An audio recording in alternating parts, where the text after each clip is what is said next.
अभय जी, एक बड़ा घटनाक्रम। हम देव स्थान पे बैठे हैं, पीछे देवी जी खड़ी हम सबको देख रही। आप भी दिल से प्रश्न पूछेंगे और मैं भी दिल से जवाब दूंगा। दिमाग का उपयोग ना आप करेंगे ना हम करेंगे। कोई नहीं करेगा। दिमाग के एक सवाल, कौन से मुद्दे आगे जिनको जनता के बीच आप लेके जाएंगे? राजनीतिक घटनाक्रम जिस तरह से चला, भारतीय जनता पार्टी से कांग्रेस में वापसी, ये किस तरह संभव पाया? आखिर क्या सोचा आपने कि अब ये स्टेप ले लेना चाहिए? मैंने बोला ना कि मैं कहाँ खड़ा हूँ। मैंने जो चिट्ठी भी लिखी उसमें भी मैंने क्या लिखा है, मैंने उसमें लिखा है कि शिवराज जी ने मुझे टिकट देने का वादा कभी नहीं किया। मैंने उसमें लिखा है कि नहीं लिखा है? क्या हुआ, मैं यहाँ पर था, सर्वे में मेरा नाम बहुत ऊपर था, कांग्रेस में भी, भारतीय जनता पार्टी में भी। मेरे कोई हितैषी नेता जो मुझे बहुत मानते थे भारतीय जनता पार्टी के, उन्होंने हमसे कांटेक्ट किया, उन्होंने हमें भोपाल बुलाया और मुझे गाड़ी में बिठाए, बोले आइए एक जगह घूम के आते हैं, मुझे सीएम हाउस ले। जब मैं गेट के अंदर घुसा तो समझ में आया कि हम कहाँ जा रहे हैं। वहां से बात शुरू हुई। 3 महीने अंदर अंदर ये बातें चलती रही। हम लोग सवा घंटा बैठे हैं, हम और सीएम साहब 8 बार, और ये सवा घंटा मतलब अधिकतम बता रहा हूँ, कभी 15 मिनट, कभी 10 मिनट, एक बार तो सवा घंटा। शुरू में तो ये बातें थी कि आपको टिकट देंगे, आप आ जाइए हो। और जब मैंने ज्वाइन कर लिया तो हमने उनसे ये कहा कि देखिए साहब, आपके पास वहां लड़ने वाले सिर्फ 2 ही, एक आपका वर्तमान विधायक है और एक मैं हूं, जितना आप जाने। अब आपके पास दोनों हैं। अगर आपने कहीं धोखा कर दिया और मेरे साथ धोखा कर दिया तो क्या होगा? सुंदरिया, ये आदिवासी महिला है, देवी जी की तरफ हाथ करके बोल, जो भी से हम कहें कि हम केपी त्रिपाठी का नहीं चाहिए, आँखी से नहीं देखा चाहिए, हम उनको टिकट नहीं देंगे। भैया हमारे कहें कि और को का दई दे टिकट, तो हम सबके साथ रहा, मतलब केपी त्रिपाठी के साथ न रहा। इतनी बात ही। फिर शिवराज सिंह बोले कि सुंदरिया ये गंदा आदमी को बात न करिए अपना। तब फिर जल रहा गिलास में तो उठा ली, कहीं हम केपी त्रिपाठी का टिकट न दे। इतनी बात नहीं, माता जी के सामने बोल रहे हैं। मंदिर के नीचे खड़े होकर आप बोल रही हैं? मंदिर के नीचे, मंदिर के सामने में खड़े हैं, माता जी हैं, ये सच बात है। ये बात उन्होंने नहीं कही कि मैं तुमको टिकट देंगे, लेकिन ये बात कही और मैंने मन में मान लिया। अभी मुझे धीरे धीरे खबर आने लगी थी कि दवा होकर के मैं धीरे धीरे, मैं 2 बार का विधायक की जो नेता हूँ, राजनीति का बारीक हूँ, मैं समझ गया था। मैं एक नेता के पास गया हूँ, बीडी शर्मा साहब के पास गया हूँ, भूपेंद्र यादव साहब के पास गया हूँ, तोमर साहब के पास गया हूँ, सीएम साहब के पास गया हूँ।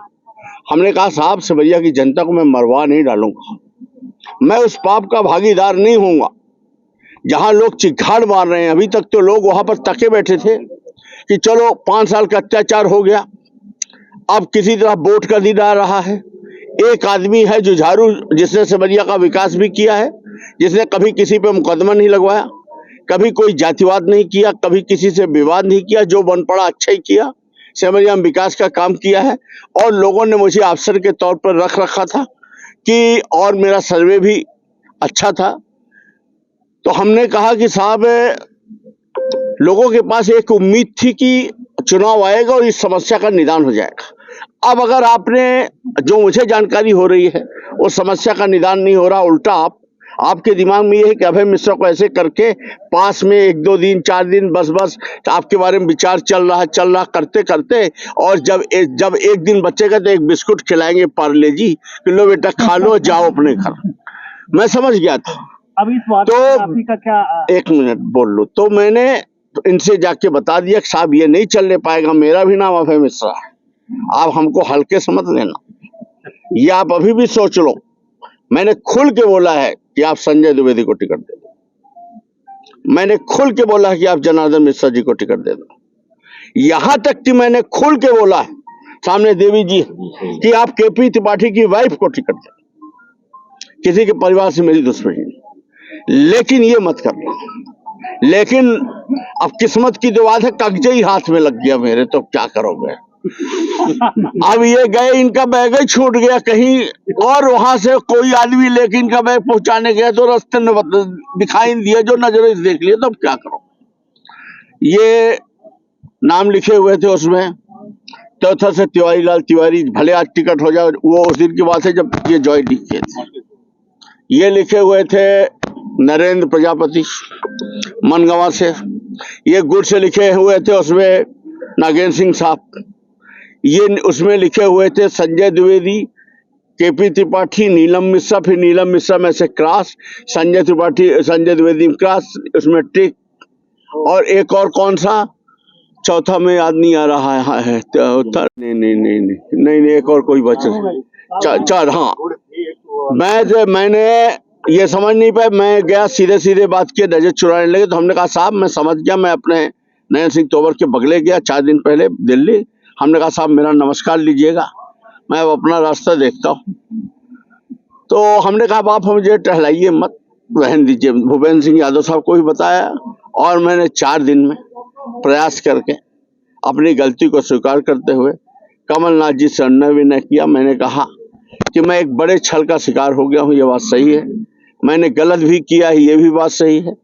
पूरा दोष मेरा है। उन्होंने कई लोगों के सामने, बगले के सामने बोला कि ये पहला आदमी था, अब है, जिसको 230 में से मैं पहला आदमी था जिसको मैंने मुंह में बता दिया था कि मैं तुम्हें टिकट दे रहा हूं और तुम्हारा सर्वे सबसे बिंद में सबसे टॉप कर सकता। और ये जरा सी बात पे उखड़ के और ऐसी गलती कर, और वो हमको एडमिट नहीं कर रहे थे। पर वो जो सर्वे की बातें थी और लोगों का जो अप्रोच था, मेरा भी उनसे जो विनती था, हमने कहा ये तो हमको खत्म ही कर दिए, ये जो करने जा रहे हैं। मैं राजनीति के ऐसे छल का शिकार हो गया।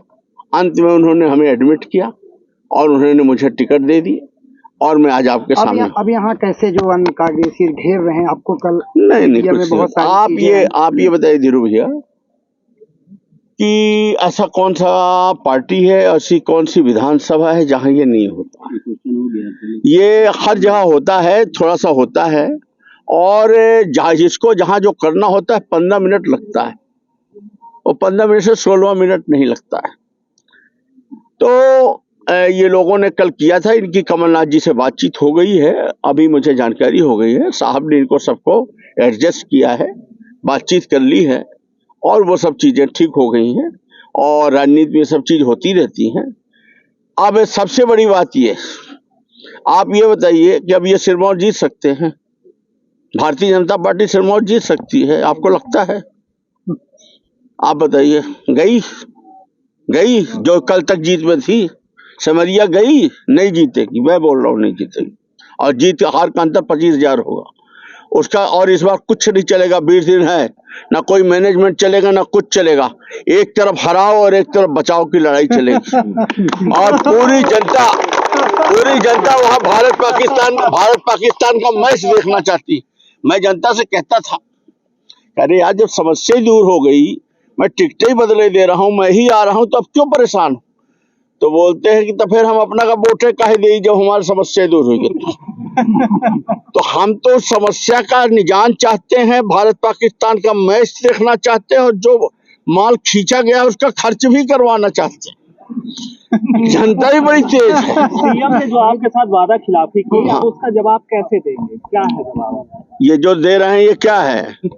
ऐसे ही जवाब दिया जाता है कि चिल्ला के और झगड़ा करके जवाब, ये जवाब ही ना है। ये प्रोग्राम हाँ, ये जवाब ही है। मेरा ये कहना है कि राजेंद्र शर्मा जी, मैं रीवा से चुनाव लड़ चुका हूं,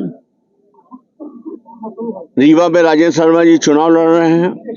मेरी एक ही दिक्कत थी ना कि इन्होंने मुझे इसमें बदनाम कर लिया कि राजेंद्र शुक्ला जी बहुत सौम्य आदमी हो और मैं बहुत उद्दंड आदमी हूं, या लड़ाई झगड़ा इसी में ना। अब तो उनसे ज्यादा सौम्य चेहरा आया है ना रीवा में। पहले का जमाना जाने देना, आज इनके पूरे जो इकोनॉमिक क्राइम है जनता सब जानती है। और इस बार अभय मिश्रा जैसे नगर निगम में लड़ा था चुनाव, नगर निगम में चुनाव लड़ा था, फिर लड़ेगा रीवा का चुनाव साथ। हाँ, भाजपा में नरम हो गए थे विधायक केपी त्रिपाठी को लेकर, जो ये पार्टी का ही मसला था, फिर उसी तरह से आक्रामक हो रहे हैं। कौन से 3 ऐसे बड़े मुद्दे हैं जिसपे विधायक को आप घेरने जा रहे हैं? 3 बड़े मुद्दे बताइए। भय बोलते जाइए जहाँ गलत, भ्रष्टाचार, 11 करोड़ पंचायत निधि का और 5 करोड़ का कागज है, 17 करोड़ रुपए का भ्रष्टाचार। भय, भ्रष्टाचार और आतंक, और विकास के नाम पर जीरो, केवल नारियल फोड़ना, कैंची काटने के अलावा आप बता कुल काम बताओगे तो सिमरिया में एक रोड डामर की छिली है, 56 करोड़ की वो रोड है, जिसका पेमेंट निकला है, मुश्किल से 25 लाख खर्चा हुआ है सिमरिया में, जहां मेरा कॉम्प्लेक्स बना उसके सामने। आप इसके अलावा पूरे विधानसभा में एक भी ऐसे आप काम बता दो जो स्टार्ट भी हो गए, केवल पत्थर लगा देना नहीं। पत्थर कम पड़ गए मध्य प्रदेश अपने रीवा जिले में, दुकानों में पत्थर नहीं थे, सब खरीद लिए गए, जहां देखो वहीं गाड़ दो। एक तो ये मुद्दा हो गया। दूसरा, बदलाव करने के बाद मैं क्या दूंगा, ये तो निगेटिविटी। मैं देना चाह रहा हूं सपहा से लेकर चचाई तक नहर के किनारे किनारे डामर की रोड। मैं देना चाह रहा हूं मानीपुर, सिमरिया मानीपुर जो मैंने रोड बनवाई थी, जंगल में रुकी है, उसको रानीपुर से होकर मानीपुर तक जोड़ना। मैं देना चाह रहा हूं जो सैनमा पहाड़ है थाना के पीछे, दोनों पहाड़ों को जोड़कर एक बड़ा डैम बनवाने की योजना। मैं देना चाह रहा हूं एनवीडीए का जो पानी प्रतापपुर तक आता है सिमरिया से कुछ दूर, उसको बरगी वाला पानी उसको लाके जरमोहरा वाले में जोड़ने की योजना। मैं देना चाह रहा हूं यहाँ पर सिमरिया से जो अपनी बनकुइया रोड है, जो नीलम मिश्रा कार्यकाल में बनी थी और पुल बने थे, तो मैं ये उसको 4 लाइन कराना चाहता हूँ। मैं इस तरह से कुछ काम मेरे दिमाग में है जो मैं कराना चाहता हूँ, बड़े बड़े काम कराना चाहता हूँ, ये मेरा है। और दूसरा, सुख शांति चाहता हूँ।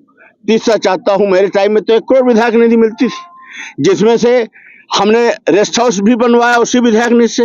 ये वही विधायक निधि है जिसमें 1.5 साल पहले हमारी वाइफ टिफिन लेकर अपनी कुछ दोस्तों के साथ, सहेलियों के साथ, वहां की विधायक रही हैं, किटी पार्टी में खाना खाने लगी, किटी गई थी, तो ये और इनके एक वही फाइल्स का कुछ एक कर्मचारी और कुछ लफंगे टाइप आदमियों ने खाना खाते समय टिफिन फेंका था बाहर, खाना खाते समय टिफिन फेंका था। और वो महिलाएं चुपचाप मतलब बिना कुछ बोले उतर आई थी। मतलब पराकाष्ठा होती किसी चीज की।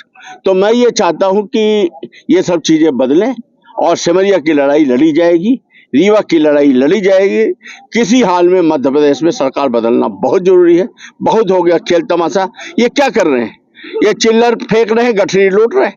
ये जनता में 20 साल पहले लक्ष्मी लाडली पैदा हुई, आज उसके भी लक्ष्मी लाडली पैदा हो गई। 20 साल में कम होता है, एक ही व्यक्ति मुख्यमंत्री, एक ही सरकार, 20 साल में आप उसको रोजगार नहीं दे सके। केवल आप उसको चिल्लर में इतना दे रहे हो, जिंदा रहे, न मरे न मोटाए और वोट भर दे। और अभी फिर वही आप वो कर रहे हो।